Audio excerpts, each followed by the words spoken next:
क्या निफ्टी यहाँ से ज़बरदस्त उछाल देने के लिए तैयार है या फिर यहाँ पर फिर वो एक फेक ब्रेकआउट देकर और दोबारा नीचे का डाउन ट्रेंड शुरू हो जाएगा? दोस्तों, अगर ये आपके दिमाग में, आपके ज़हन में ये सब सवाल है, तो ये वीडियो लास्ट तक देखिए। मैं कोशिश करूँगा कुछ ऐसे डेटा पॉइंट्स बताने की, जो कि आपको डिसीज़न लेने में थोड़ा-सा हेल्प करेंगे। देखिए, मानकर चलिए ये वीडियो कोई एजुकेशनल सीरीज़ का हिस्सा नहीं है, ये कोई ट्रेड रिकमेंडेशंस नहीं है। ये सिर्फ़ एक रेफ़रेंस पॉइंट की तरह आप वीडियो को यूज़ कर सकते हैं अपने डिसीज़न लेने के लिए। और जो भी अगर आपको ट्रेड लेना है, तो प्लीज़ अपने फाइनेंशियल एडवाइज़र से ज़रूर सलाह लीजिए और उसके बाद ही ट्रेड अपना आप एग्ज़ीक्यूट करिए। देखिए, निफ्टी ने क्या किया? निफ्टी ने हमारे जो डॉटेड लाइन का चैनल चल रहा है, इसके नीचे क्लोज़ नहीं दिया है। और ये बहुत अच्छा वीकली टाइम फ्रेम की बात कर रहे हैं, वीकली एनालिसिस कर रहे हैं आज, और ये बहुत ही अच्छा इंडिकेशन है। इससे साफ पता लगता है कि नीचे की साइड में बहुत ज़बरदस्त सपोर्ट है निफ्टी का, और ये निफ्टी का सपोर्ट निफ्टी को नीचे नहीं गिरने दे रहा है। देखिए, डे टाइम फ्रेम पर ज़रूर हमें नीचे का क्लोजिंग मिला, और मैंने कहा भी था कि वो हमारा स्टॉप लॉस होगा। वो स्टॉप लॉस हमारा हिट भी हुआ, और उसके बाद 2 दिन वेट करने के बाद निफ्टी फिर वापस अपना इस लाइन के ऊपर क्लोजिंग दिया, और देखिए किस ज़बरदस्त तरीके से निफ्टी ने बाउंस बैक किया है, हम डे टाइम फ्रेम पे अगर हम लेकर चलते हैं तो। बट अगर हम बात कर रहे हैं वीकली एनालिसिस की दोस्तों, ये आरबीआई की पॉलिसी की वजह से सारा सेंटीमेंट चेंज हुआ है, जो कि अच्छा भी है, पॉजिटिव साइड पर है ओवरऑल मार्केट के लिए। बट अगर हम ऑप्शंस की बात करते हैं, तो डेफिनेटली हमारा एक स्टॉप लॉस हिट हुआ है। एक चीज़ मैं और बताना चाहता हूँ दोस्तों, कि ये जो मेरा एनालिसिस है, वो डेफिनेटली मैं करता हूँ एक टाइम फ्रेम पर, यानी कि जैसे आज मैं वीकली टाइम फ्रेम की बात कर रहा हूँ, तो ये इस वीक का क्या एनालिसिस है, क्या हो सकता है, मैं उसकी बात कर रहा हूँ। अगर मैं डेली टाइम फ्रेम पर एनालिसिस जैसे मैं रोज शेयर करता हूँ, तो वो डे टाइम फ्रेम करे, यानी कि कल क्या हो सकता है आने वाले दिन में। मगर प्लीज़ इस चीज़ को मानकर चलिए कि मेरा एनालिसिस हमेशा उस कंडीशन के लिए एक सिक्योरिटी को लेकर चलता है, security as like risk reward को लेकर चलता है, कि अगर हमारा एनालिसिस गलत पड़ जाता है, क्योंकि मार्केट में कुछ भी सर्टेन नहीं है, तो हमारे पास रूम कहाँ तक का है, हम किस तरह के ऑप्शन की पोजीशन बनाएं कि हमारा अगर हमारा एनालिसिस गलत भी पड़ जाता है, तब भी हमें एक रूम रहे। ऑप्शंस में सबसे अच्छी बात क्या है, जैसे बोलते हैं ना, there is no future in futures, but there are lot of options in options. हम अपनी पोजीशन को संभाल सकते हैं। तो आप प्लीज़ उस पर्सपेक्टिव में चीज़ों को देखिए। मैं कोई रिकमेंड नहीं कर रहा हूँ कि आप फ्यूचर्स करिए, आप ऑप्शंस करिए, बट ये हर ट्रेडर का, हर एनालिस्ट का एक पर्सनल स्टाइल होता है। तो मेरा जो स्टाइल है, वो एप्ट है ऑप्शन सेलर्स के लिए। अभी तक के अगर आप मेरी वीडियोस को फॉलो करते हैं, तो शायद आपको ये चीज़ समझ में आई भी होगी। तो देखिए, आने वाली हफ्ते में क्या हो सकता है, इसको एनालाइज करते हैं। निफ्टी ने एक बुलिश एनगल्फिंग कैंडल बनाई है, यानी पिछले हफ्ते की पूरी कैंडल को एनगल्फ किया है, ग्रीन में क्लोजिंग दी है, और ऊपर की साइड पे विक बिल्कुल भी नहीं है, यानी कि बहुत पॉजिटिव सेंटीमेंट के साथ ट्रेडर्स जो हैं, उन्होंने पिछला वीक क्लोज किया है।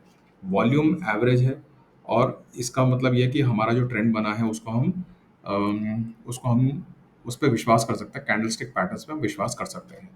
तो दोस्तों, ये तो एक बात रही। दूसरा, अगर हम एसएमएस की बात करते हैं, तो वीक टाइम फ्रेम पर देखिए, जो जो हमारा ईएमएस सब दूर दूर चल रहे थे, अब वो निफ्टी के नज़दीक आ गया है, स्पेशली 5 ईएमए वो निफ्टी के काफ़ी नज़दीक आ गया। निफ्टी ने वहाँ से भी सपोर्ट लिया, और कोइंसिडेंटली वो और हमारा मिडिल ऑफ द चैनल जो है, दोनों एक जगह पर कोइंसाइड कर रहे हैं, जहाँ पर बहुत ज़बरदस्त सपोर्ट मिला है निफ्टी को। तो यहाँ से मैं मानकर चलता हूँ कि, और अगर हम इनफैक्ट एक चीज़ और मैं ऐड करता हूँ, लीडिंग इंडिकेटर्स को भी अगर हम इसमें ऐड करते हैं ओवरऑल एनालिसिस में, तो मुझे लगता है, मैं मानकर चलूँगा कि निफ्टी जो है, इस आने वाले हफ्ते में एक पॉजिटिव टू साइडवेज सेंटीमेंट के साथ ट्रेड करेगा। अगर कोई और पॉजिटिव न्यूज़ आ जाती है, तो ज़बरदस्त भयंकर तेज़ी हम देख सकते हैं, बट अदरवाइज साइडवेज मोमेंटम हम एक्सपेक्ट कर सकते हैं, sideways to positive momentum set कर सकते हैं। मैं वो क्यों बोल रहा हूँ, डाउन साइड क्यों मुझे नहीं लग रही है, क्योंकि एक तो डाउन साइड पे हमारे मूविंग एवरेजेस काफ़ी सारे हैं। फिर जब मैं ओआई की बात करूँगा, तो वो भी आपको मैं दिखाऊंगा कि ओआई का भी नीचे काफ़ी सपोर्ट है। बट एक सिंपलिस्टिक तरीके से अगर हम बात करें, तो इस हफ्ते का अगर हमें एक ट्रेड लेना है, तो फिर वही ट्रेड बनता है जो हम काफ़ी दिनों से, 2-3 हफ्ते से हम बात करते चले आ रहे हैं।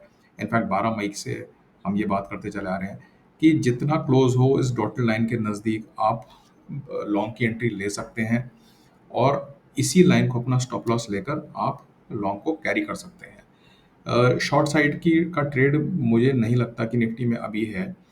अब आगे की बात करते हैं दोस्तों, तो जब तक निफ्टी, तो देखिए, ऑप्शन सेलर्स ने तो अच्छा पैसा बनाया ही होगा कि, अगर ये डॉट लाइन को अपना एक सपोर्ट लेकर चल रहे हैं। बट डे टाइम फ्रेम पर अगर मैं आपको लेके चलता हूँ इस वीक को समझने के लिए, तो निफ्टी एक रेंज में है और अभी भी वो रेंज टूटी नहीं है। वो रेंज क्या है? 25,050 से करीब करीब मानकर चलिए 25,100 की मोटा मोटा रेंज है, और नीचे की तरफ 24,600 के आसपास की रेंज है। ये रेंज जब तक नहीं टूटेगी, जिस भी साइड पे नीचे की साइड टूटता हुआ मेरे को नजर नहीं आ रहा है ऑनेस्टली।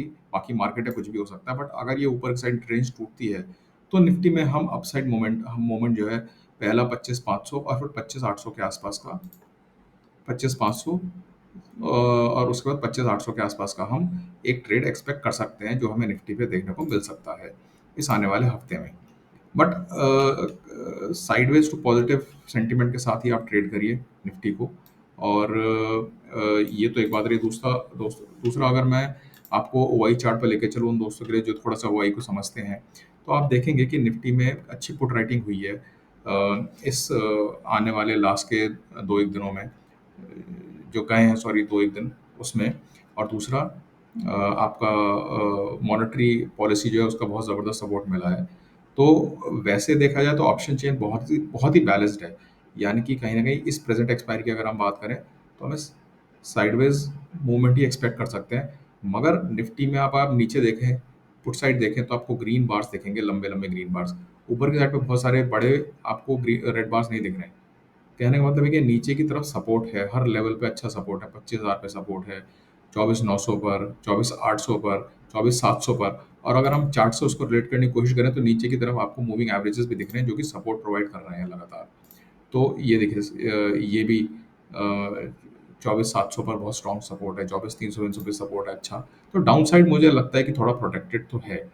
अच्छा, अपसाइड में अगर हमारी शॉर्ट कवरिंग आती है तो सीधे 25,500 हमें देखने को मिल सकता है आने वाले हफ्ते में।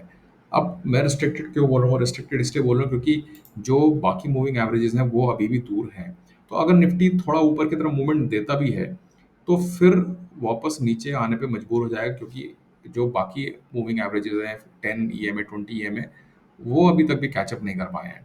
तो थोड़ा सा अगर हमें पॉजिटिव मूव दिखता भी है तो कोई एकदम से हमें एकदम एक्सॉर्बिटेंट मूव शायद देखने को ना मिले। वो मिलेगा भी तो एक दो दिन के लिए हो सकता है कि एक अच्छा मूव मिले। बट अगर रेंज ब्रेकआउट हो जाती है तो डेफिनेटली पॉजिटिव सेंटिमेंट के साथ आप ट्रेड कर सकते हैं निफ्टी को। तो ये दोस्तों रहा मेरा जो है इस हफ्ते का व्यू।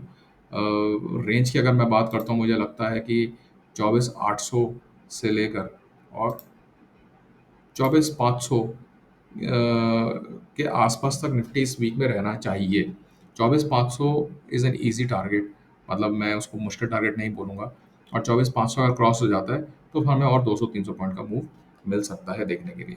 तो दोस्तों ये मेरा व्यू है निफ्टी पर। और अगेन जैसे मैं हमेशा बोलता हूँ, अपनी कैपिटल को बचा कर चलिए। पीसीआर पॉजिटिव है दोस्तों, राइज कर रहा है, 1 का पीसीआर है, पॉजिटिव है।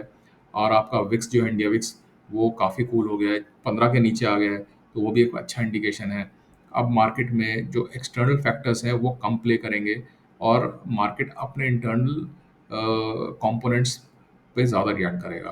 तो इस वक्त अब वो अब्रप्ट मूव नहीं आएंगे जो हम 16 के विक्स के ऊपर, 17-18 के विक्स पर हम देख रहे थे अब्रप्ट मूव, वैसे नहीं दिखेंगे हमको। मार्केट के कंपोनेंट्स को अंडरस्टैंड करते हुए आप ट्रेड ले सकते हैं और आपका ट्रेड के सही होने के लाइक्लीहुड अब बढ़ जाएंगे। तो दोस्तों ये मेरा एनालिसिस है, ये मेरा व्यू है। और अगर आपको अच्छा लगा मेरा एनालिसिस तो लाइक करिए, शेयर करिए, सब्सक्राइब करिए, कमेंट करिए, मुझे बताइए क्या अच्छा लगा क्या नहीं अच्छा लगा। तो ये मेरा वीडियो दोस्तों आज के लिए। Thanks for watching my video. My name is Abhishek Gupta.